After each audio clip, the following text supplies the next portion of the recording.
9 ఏళ్లు. ఈ వయసు గురించి వింటే అందరికీ బాల్యమే గుర్తుకొస్తుంది. స్కూల్కు వెళ్లడం, తోటి పిల్లలతో కలిసి ఆడుకోవడం, అమ్మ ప్రేమ, నాన్న లాలన, నానమ్మ చెప్పే కథలు ఇవే గుర్తుకొస్తాయి. లోకం గురించి తెలియని వయసు అదే.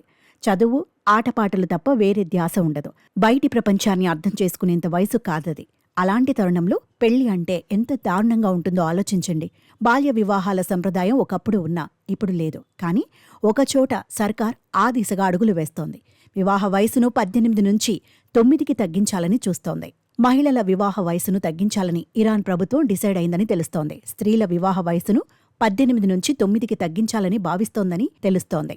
9 ఏళ్ల వయసు ఉన్న బాలికలను పురుషులు మ్యారేజ్ చేసుకునేందుకు వీలు కల్పించే చట్టాన్ని సవరించడానికి ఆ దేశ గవర్నమెంట్ పూనుకుందని వినిపిస్తోంది. త్వరలో దీన్ని సవరించి అమల్లో పెట్టేందుకు సిద్ధమైందట. వివాహ చట్టాన్ని తారుమారు చేసేందుకు అక్కడి సంప్రదాయ షియా ముస్లిం పార్టీల సంకీర్ణ ప్రభుత్వం రెడీగా ఉందని వార్తలు వస్తున్నాయి.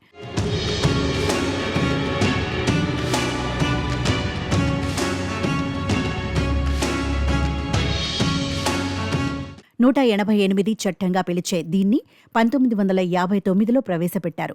వివాదాస్పదంగా మారిన ఈ చట్టాన్ని ఇరాక్లోని షియా పార్టీలు సవరించాలనుకోవడం ఇదే తొలిసారి కాదు. గతంలోనూ ఈ దిశగా ప్రయత్నాలు జరిగాయి. 2014, 2017లో ఈ వివాహ చట్టాన్ని మార్చేందుకు ప్రయత్నించి షియా పార్టీలు విఫలమయ్యాయి. ఒకవేళ ఈ చట్టాన్ని గనక సవరిస్తే ఆ దేశంలోని మహిళలకు ఉన్న ముఖ్యమైన హక్కులన్నీ తొలగిపోతాయని అక్కడి ఎక్స్పర్ట్స్ అభిప్రాయపడుతున్నారు.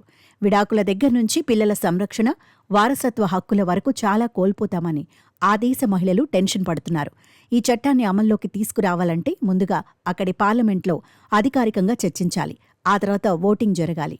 కాగా ఈ చట్టంపై తీవ్ర విమర్శలు వస్తున్నాయి. బాలికల అత్యాచారాలను చట్టబద్ధం చేయడానికే దీన్ని తీసుకొస్తున్నారని సోషల్ మీడియాలో నెటిజన్స్ ఫైర్ అవుతున్నారు. ఇరాక్లో బాల్య వివాహాల రేటు దాదాపు 28% ఉందని, దాన్ని మరింత పెంచేందుకే సర్కార్ ఈ పనికి ఒడిగట్టిందని సీరియస్ అవుతున్నారు.